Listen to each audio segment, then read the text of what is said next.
Hai semuanya, saya Tung Tung Tung. Terima kasih untuk kalian yang sudah membuat kayu aneh ini dikenal banyak orang.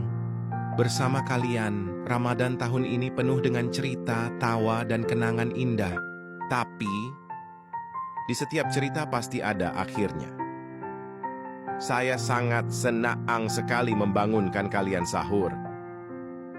Hari ini, saya ingin berpamit ya.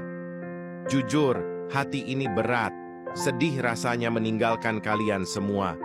Namun inilah jalan yang harus saya tempuh. Terima kasih untuk setiap momen yang kalian berikan. Untuk setiap tawa, setiap candaan, dan setiap kebersamaan.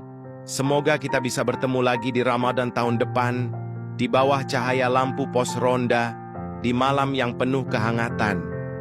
Sampai jumpa lagi teman-teman di Ramadan tahun depan. Tung Tung Tung pamit.